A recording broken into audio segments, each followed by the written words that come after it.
Un cordial saludo, apreciados compañeros, compañeras. Doctor Omar Alejandro, soy Eduard Germán Baracaldo Torres, estudiante de doctorado en Ciencias de la Educación. La presente es una breve explicación, exposición de diseño de investigación cualitativa de la asignatura Métodos Cualitativos y Cuantitativos en la Investigación Educativa. En primer lugar, pues decir que la época contemporánea, digamos, de 2 siglos hasta nuestros días, la ciencia ha venido teniendo un avance bastante acelerado, sobre todo los últimos 60 años, ha tenido muchos avances en todos los campos. Y gracias a esos avances, pues el mundo ha venido avanzando, ¿cierto? Ha tenido adelantos científicos. Y esos adelantos científicos, gracias al método científico y gracias a los enfoques cuantitativo y cualitativo, los dos importantes. En esta ocasión vamos a hablar del enfoque cualitativo y vamos a hablar de la importancia de los diseños de investigación cualitativa basados en el documento Investigación Cualitativa en Educación, en el capítulo 7 de este libro de María Paz Sandín Esteban. Bueno, en principio decir que la investigación cualitativa, además de ser flexible, de fundamentarse en las narrativas, de ser holística, en ella convergen varias disciplinas que tienen que ver con la parte humana, de las ciencias humanas, como la antropología cultural, la sociología, la psicología, la semiótica, ¿sí? Y además de ello, sus respectivas perspectivas teóricas, ¿sí? Con sus técnicas, con sus métodos y las diferentes estrategias de recolección de datos de las ciencias humanas. Esto nos da como resultado, según Canales y Peinado, citado por Sandín 2003, unos componentes metodológicos y epistemológicos que según Sandín 2003 se traducen en unas tradiciones o lo que se ha venido dando o lo que se ha venido haciendo desde los diferentes enfoques o diseños cualitativos, diseños de investigación cualitativa, y entonces ahí encontramos los diseños que tienen que ver con los narrativos, donde está la biografía, la teoría fundamentada, los estudios etnográficos, estudios fenomenológicos, estudios de caso, la fenomenografía, que es, digamos que es un elemento nuevo, lo mismo que la etnometodología, también la investigación evaluativa y la investigación-acción, que es tan importante en la parte de educación. Ahora, esos diseños en la investigación cualitativa tiene una característica muy importante y tiene que ver cómo se aborda la investigación. O sea, el investigador debe tenerlos claros, debe tenerlos, reconocerlos, cuáles son los pasos, cuáles son los elementos que lo componen, para sí mismo hacer uso de ellos, entendiendo que el enfoque cualitativo es flexible, abierto y holístico, según Salgado 2007. Sin embargo, es necesario, y bueno, y se complementan un diseño con otro, se ayudan, a veces pareciera que como que se confundieran. Sin embargo, el investigador debe tener claro cuál es el enfoque, el diseño, perdón, que va a utilizar en su proceso investigativo. Bien, ahora vamos a trabajar, vamos a estudiar, vamos a analizar así en breve cada uno de estos diseños. Y en primer lugar tenemos los diseños, la investigación narrativo-biográfica o diseños narrativos. En estos diseños pues se analizan las historias de vida y las vivencias, sucesos de personas, teniendo en cuenta la parte cronológica, ¿sí? Una secuencia cronológica. Y se cimientan sobre todo en narrativas escritas, verbales, no verbales e incluso artísticas, ¿sí? Y entonces aparecen biografías, autobiografías. El investigador recolecta datos de vida y experiencias de las personas para poderlas describir y analizarlas. Es una forma de intervención importante, ya que El contar una historia ayuda a procesar cuestiones que no estaban claras, a interpretarlas, a conocerlas, que es propio del enfoque cualitativo. Y además, el objetivo es evaluar una sucesión de acontecimientos y es muy utilizada en educación, sobre todo porque docentes y estudiantes constantemente están contando, están hablando, están compartiendo sus experiencias, ¿cierto? Su propia vida, sus acontecimientos personales, entonces propia para trabajar este modelo en la parte educativa. Bien, en segundo espacio tenemos los estudios fenomenológicos y en estos estudios fenomenológicos, pues hablar, decir que exploran, describen, ¿cierto? Comprenden las experiencias de las personas con respecto a un fenómeno. Criswell, en 1998, citado por Sandin 2003, expresa que son estudios que detallan el significado de las experiencias vividas por una persona o grupo de personas acerca de un concepto o un fenómeno. Es lo que ellos sienten, lo que ellos, cómo lo interpretaron ese fenómeno, cómo interpretan las situaciones de manera subjetiva. Luego los datos se obtienen de la información dada en las entrevistas de quienes viven la experiencia en su contexto y en su entorno natural. Y esto es muy importante, el entorno natural, porque el entorno natural de alguna manera pues influye en la persona. Además, se puede decir que esos estudios fenomenológicos describen y entienden fenómenos desde el punto de vista de cada persona, ¿sí? Del individuo, y desde la perspectiva construida también colectivamente. Es decir, desde lo que cada uno construye o siente, se construye de manera colectiva un sentido. Esos son los estudios fenomenológicos. Bien, el tercer punto es, el tercer diseño es la teoría fundamentada. Y en esa teoría fundamentada, eh, entender dos elementos. Primero, que se forja un producto teórico.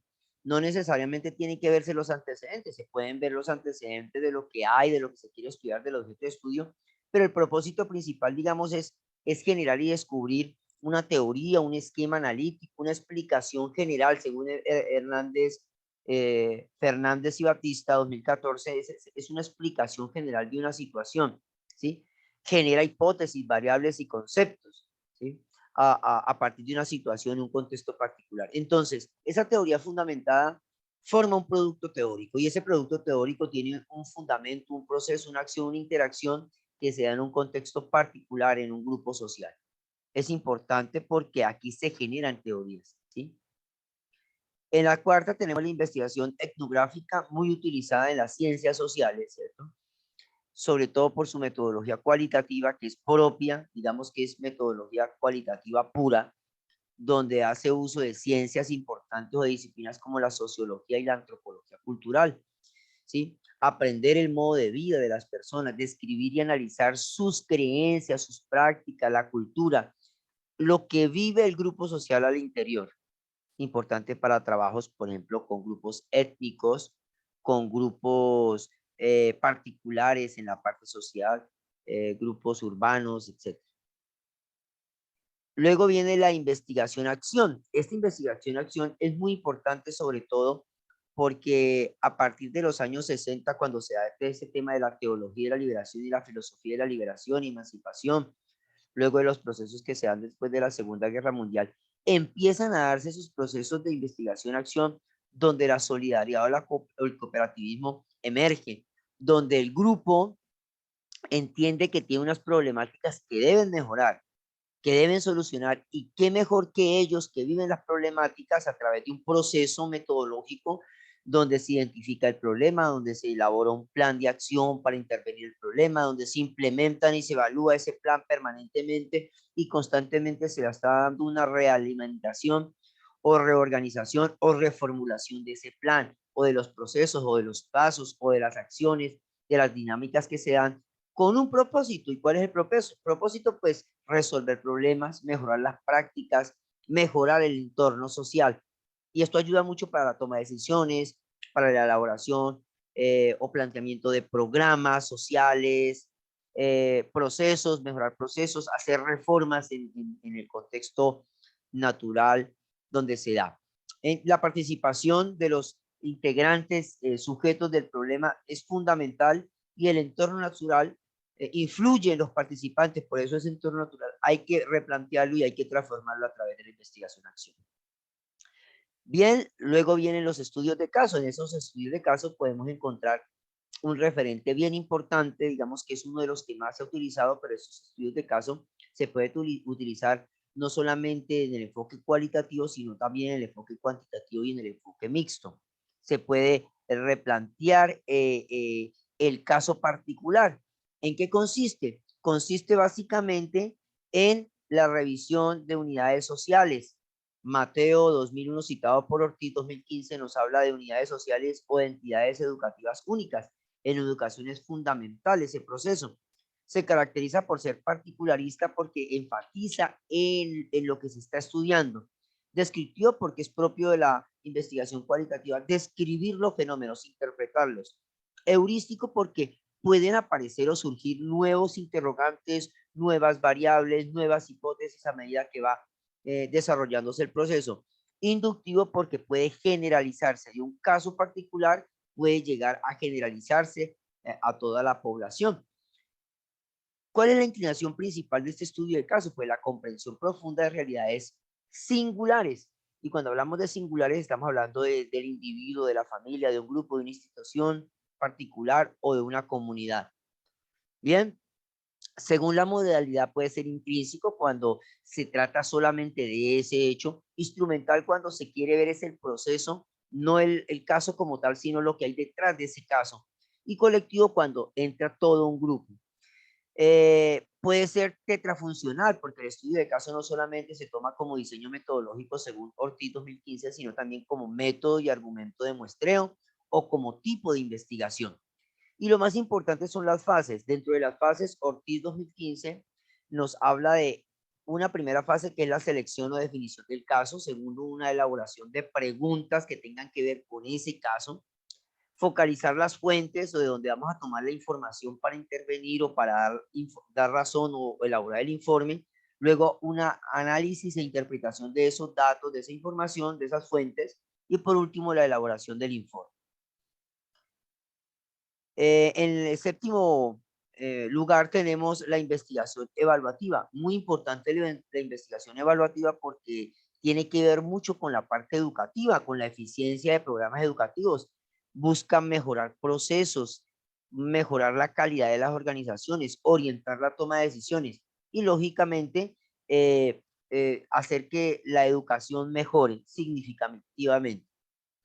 En este sentido, entonces, Green, citado por Sandin 2003, propone unos enfoques fundamentales en ese proceso de evaluación.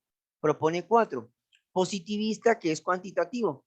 Aquí es cuando a veces en las investigaciones o en las evaluaciones educativas todo se quiere remitir a los números y a la cuantificación, a la parte estadística, pero resulta que ahí se comete un error, porque los procesos educativos, como se trabajan con personas, tanto docentes como estudiantes, son personas con cualidades, con sentimientos, con deseos, sueños, expectativas, pues hay situaciones que no se pueden medir de manera estadística, ¿cierto? Sino que más bien se deben interpretar los fenómenos. Y entonces aquí entra a jugar un papel importante la evaluación desde la parte interpretativa. Ahora, que si se quiere tener la parte interpretativa, cuantitativa y cualitativa en la evaluación de los procesos educativos, entonces se hace uso del enfoque pragmático. Y cuando se quiere que toda la comunidad educativa participe en ese proceso de evaluación, que es lo último que se tiene, que se ha propuesto y que se desarrolla en la educación, en las universidades, en las instituciones educativas, es el enfoque crítico, donde toda la comunidad participa. Ahora, en el octavo puesto tenemos la fenomenografía, que es un enfoque empírico, y este enfoque identifica variaciones en la descripción de los fenómenos, observa experiencias, conceptos, percepciones individuales de los fenómenos, busca descubrir las formas de comprensión que el individuo tiene de los fenómenos y se basa en las entrevistas individuales, en la observación y también en el análisis. Y es muy importante, Sandin nos cita a Larson, y en Larson nos dice que en los procesos de enseñanza-aprendizaje han desarrollado investigaciones de forma fenomenográfica que han dado unos resultados muy interesantes. Y por último, la etnometodología. En esta etnometodología que tiene mucho que ver con la parte de la sociología, teoría y método, donde se da una construcción social, una construcción de la realidad social, donde hay unos procesos interactivos, donde todos intervienen y hay un análisis conversacional que es cualitativo, que favorece la interacción social. Luego de este recorrido, entonces podemos compartir tres conclusiones. La primera conclusión, que partiendo desde ese enfoque de investigación cualitativa, es importante tener en cuenta la subjetividad del investigador, pero también la flexibilidad en el método, el interés por el proceso más que por seguir rigurosamente como la investigación cuantitativa de unos estándares, unos procesos que son estadísticos. No, aquí se interesa es por todo ese proceso rico que se da en información y la permanente reconstrucción de hechos, símbolos, actitudes, cualidades que emergen en ese proceso. Además, esos diseños cumplen con un papel fundamental porque el investigador debe conocerlo, debe entender, si bien es cierto, se confunden, se complementan, el investigador cuando está haciendo una investigación cualitativa debe tener claro cuál es el enfoque que quiere de acuerdo al objeto de estudio que está abarcando. De igual manera, decir que es necesario sustentar que los diseños de investigación cualitativa se caracterizan por la flexibilidad y por la apertura de la que ya hemos hablado. Eso facilita la adaptación al objeto de estudio y también la preocupación de estos diseños gira alrededor de la comprensión, descripción y la interpretación de los hechos concretos que tienden a relacionarse con lo antropológico, con lo social, con lo cultural, con lo humano, ¿sí? Destacándose en las ciencias educativas. Y por último, bueno, no la colocamos aquí en la conclusión, pero decir que como aspirantes a doctorado en ciencias de la educación, es importante tener en cuenta este enfoque, estos diseños, porque como educadores que somos, nos van a ser de mucha utilidad en los procesos educativos, en las investigaciones que desarrollemos en nuestras instituciones. Bien, por último, quiero compartirles las referencias que trabajé o que se trabajaron para esta exposición y agradecerles su tiempo. Cordial saludo.